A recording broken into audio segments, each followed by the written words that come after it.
The people who survived -70-degree winters didn't build thicker walls. They disappeared underground entirely. The process started with site selection. The ground needed to be firm, elevated, and well away from any flood risk. They marked out circles on the earth, each one representing a future dwelling where wind would lose its power and firelight would stretch further across the interior space. They excavated frozen soil using physical strength and generational knowledge rather than any kind of machinery. Even their digging tools came from the very landscape they were reshaping. The floor was dug well beneath the surface level, specifically to escape the harshest gusts. Underground, air temperature shifted much more gradually, maintaining a far steadier warmth than anything above. Women played essential roles in shaping the exterior walls with every load of earth they transported in baskets. Those growing mounds would eventually collect additional snow, adding yet another insulating layer to the structure. Sturdy vertical posts emerged from the sunken floor, like the skeleton of some great buried creature. Structural weight pressed downward into the earth rather than fighting against horizontal wind forces. From overhead, the emerging structure already resembled something halfway between a dwelling and a natural hillside. Horizontal beams connected those uprights, creating a framework strong enough to bear tremendous loads of packed soil and accumulated snow. Rawhide lashings contracted as they dried, gripping the wooden joints with remarkable strength. Angled rafters formed a dome shape, designed to support a thick earthen blanket overhead. At the apex, builders left a single opening for smoke ventilation and natural light. Before completion, the sky still peered down through what looked like a cage of timber. They draped coverings across the wooden framework to prevent loose dirt from sifting through into the living space below. Sealing every crack meant eliminating another pathway for freezing air to find exposed skin. Then came the most remarkable step.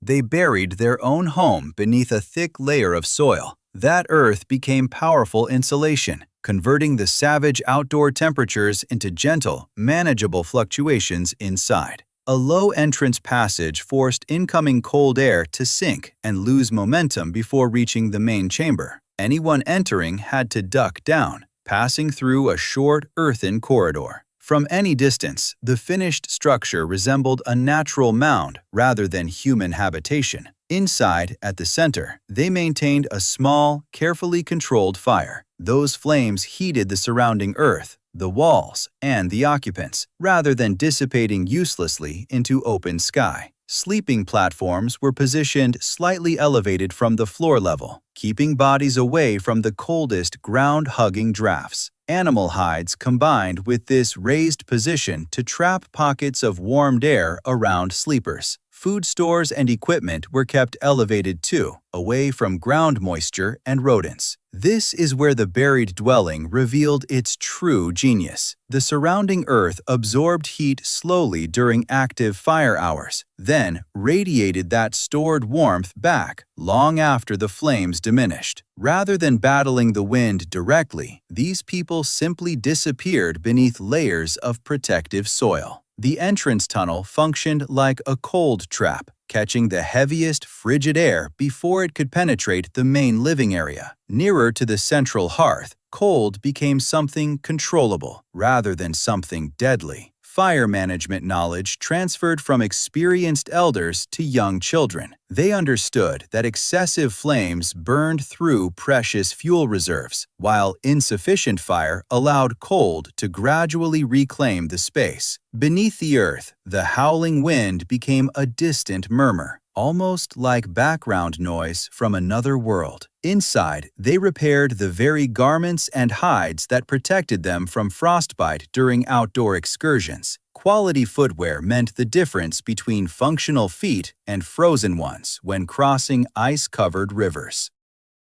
Fat-dense foods and earth-insulated walls operated as a combined survival system. Every meal carried concentrated energy from summer hunts and autumn preparations. The Earth Lodge transformed lethal atmospheric conditions into layered, softened cold that human bodies could handle. Occupants controlled how warm air escaped, just as deliberately as they controlled how cold air entered. Above the surface, life essentially paused.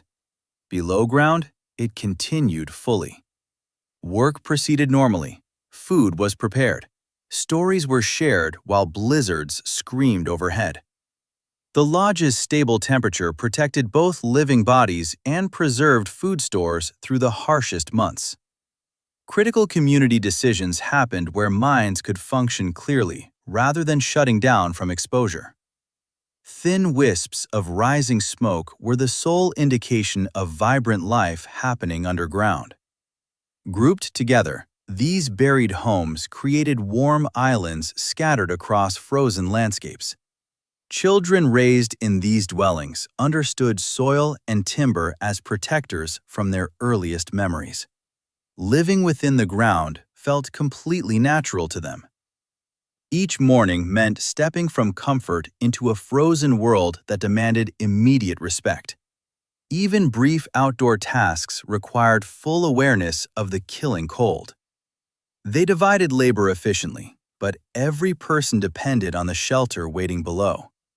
Design principles passed between generations like precious inherited wisdom. They understood precisely why floors were deep and roofs were heavy. To survive winter, they moved downward into the earth rather than building upward against the wind. These underground shelters represented engineering born purely from careful observation and desperate necessity. That is how Native Americans like the Mandan constructed underground homes that transformed deadly winters into survivable seasons. What made these homes even more impressive was that they were not temporary shelters thrown together in desperation. They were carefully planned survival machines. Every post, every layer of soil, every entrance angle, and every smoke opening served a purpose. Nothing was wasted. Nothing was decorative without function. The people who built them understood that winter did not forgive mistakes. A badly sealed wall could mean suffering. A poorly placed entrance could invite freezing air inside. A weak roof could collapse under the combined weight of earth and snow. So each lodge carried the memory of countless winters before it. And these earth lodges were not only about warmth, they were about community survival. Families lived close together, sharing food, tools, stories, warnings, and knowledge. Children learned by watching adults manage fire, repair hides, prepare meals, and read the weather before stepping outside. Elders remained protected from the worst of the cold while still passing down the knowledge that kept everyone alive. Inside those buried homes, survival was not an individual achievement. It was something built, maintained, and protected by the entire community. The outside world may have looked lifeless during the worst storms, but beneath the ground, life continued with remarkable order.